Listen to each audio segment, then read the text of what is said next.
एक ऐसी जगह जहां जाने का मतलब था जीते जी मौत का सामना करना, जिसे सुनते ही क्रांतिकारी भी कांप जाते थे। जी हां, यह कहानी है काला पानी का डार्क हिस्ट्री, भारत की आजादी के इतिहास का सबसे काला, डरावना और सबसे छुपाया गया अध्याय। चलिए आज हम आपको ले चलेंगे इतिहास के उस पन्ने में जिसे आज तक कभी जिक्र ही नहीं किया गया।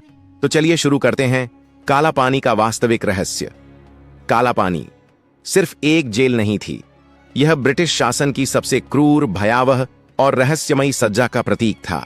इसका नाम सुनते ही कैदियों के मन में मौत, यातना और अंतहीन अंधेरे का खौफ बैठ जाता था।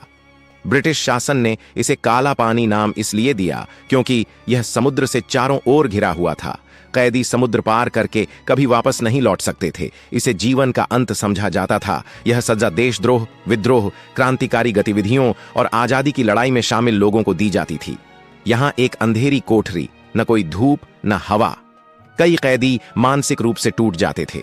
अंडमान निकोबार द्वीप समूह के बीचों बीच समुद्र के काले पानी से घिरी एक जेल, जिसे ब्लैक वाटर पनिशमेंट या फिर सेल्यूलर जेल भी कहा जाता है, भारत में इसे काला पानी कहा जाता है। यह सिर्फ एक जेल नहीं थी, बल्कि इंसानों को मानसिक रूप से तोड़ने की फैक्ट्री।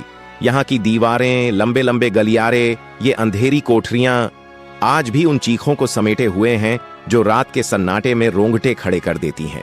इसका निर्माण 1896 से 1906 के बीच हुआ था। यह जेल तितली की तरह 7 पंखों में बनाई गई थी, जिसमें कुल 696 एकांत सेल थे। हर सेल सिर्फ 13.5 गुणा 7 फीट। न कोई खिड़की, न किसी और कैदी से मिलने का मौका। ब्रिटिश चाहते थे कि 2 कैदी आपस में बात भी न कर सकें और ना ही कोई योजना न बना सकें। हर इंसान पूरी तरह अकेला, एक ऐसा अकेलापन जो किसी की भी मानसिकता को तोड़ दे। अब बात करते हैं उन यातनाओं की जिन्हें सुनकर भी रूह कांप उठती है, जो कि काफी दर्दनाक है। कोल्हू की सजा। कैदी को नारियल पीसने वाला बड़ा कोल्हू घुमाना पड़ता था। दिन भर बिना रुके, हाथों में छाले, खून, फिर भी रहम नहीं। टारगेट पूरा नहीं तो कोड़ों की बरसात की जाती थी। हाथों पैरों में भारी बेड़ियां, 8 से 10 किलो की लोहे की बेड़ियां 24 घंटे लगी रहती। चलना मुश्किल, सोना मुश्किल, जीना मुश्किल। इतना अत्याचार किया था हमारे पूर्वजों के ऊपर। महीनों महीनों तक अंधेरी सेल में बंद कर दिया जाता था। बाहर निकलने की इजाजत नहीं था। कई कैदी मानसिक रूप से टूट गए, कुछ पागल हो गए, कुछ चुपचाप मर गए। जरा सी गलती पर दिनों तक खाना और पानी कम दिया जाता था। काला पानी में भारत के अनगिनत वीर रहे, लेकिन सबसे बड़ा नाम है वीर सावरकर। उन्हें 2 बार 2 जन्मों की सजा दी गई। 50 साल। सोचिए, एक इंसान 50 साल तक अंधेरी कोठरी में। वे खुद लिखते हैं, कोठरी इतनी अंधेरी थी कि मुझे अपना ही चेहरा दिखना बंद हो गया था। उनके अलावा बटुकेश्वर दत्त, बारिन घोष, उल्लासकर दत्त, योगेश चंद्र चटर्जी, अनेक बंगाली क्रांतिकारी, अनगिनत अनाम स्वतंत्रता सेनानी, सभी ने इस जेल में अमानवीय यातनाएं झेली, लेकिन कभी आजादी का सपना नहीं छोड़ा। काला पानी में ऐसे कमरे भी थे जिनका कोई रिकॉर्ड नहीं था।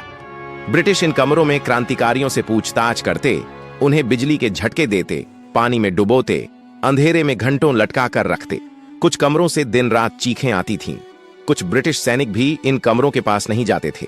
वे कहते थे, ये जगहें श्रापित हैं। काला पानी से भागना लगभग असंभव था। समुद्र चारों तरफ, घने जंगल, जहरीले जीव, हरा भरा पर खतरनाक इलाका। कई कैदियों ने कोशिश की, लेकिन या तो समुद्र ने निगल लिया या जंगलों ने। कुछ को पकड़कर और भी भयानक यातनाएं दी गईं। काला पानी सिर्फ जेल नहीं था, यह मृत्यु का दूसरा नाम था। फिर लंबे समय के बाद हम सबको राहत आई सन 1947 में, जब हमारे देश भारत आजाद हुआ और काला पानी की बर्बरता पर ताला लग गया। लेकिन ये दीवारें आज भी उन वीरों के संघर्ष की गवाही देती हैं जिन्होंने आजादी के लिए अपनी आखिरी सांस तक लड़ाई लड़ी। 1969 में इसे राष्ट्रीय स्मारक घोषित किया गया, ताकि आने वाली पीढ़ियां समझ सकें कि आजादी हमें कितने बड़े बलिदान से मिली है।